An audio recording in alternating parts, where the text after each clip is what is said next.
ओडिया गोटे कथा अच्छी गुण थिले कणा कंदर्प बोलई शत्रु खट खटे पाद तले। यार अर्थ जदि गुण अच्छी आपण पाखरे भल गुण किछि अच्छी तेबे आपण को ए दुनिया सबुठारु भल मनीष भाव विवेचना करने सह अनेक समय आपण शत्रु मध्य आपण पाद धरी आपण पाद तले से शोईजीव बा नतमस्तक हेब।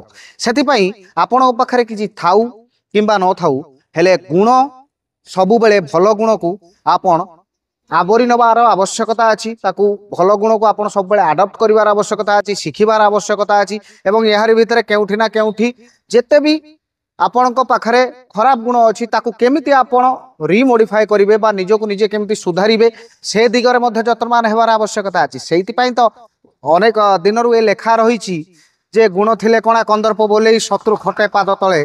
तो ये जिनसटू जदि आम आज बुझीजा तेबे निश्चित भावे आगामी दिन में आम जड़े जड़े भल मनीष होगा एवं शत्रु निश्चित भावे आमर पूरा गोटे जो प्रकार कह जाए जे शत्रु आम पाखे नतमस्तक एवं शत्रु आम पाखे हार मानिब। यही तो जीवन कथा।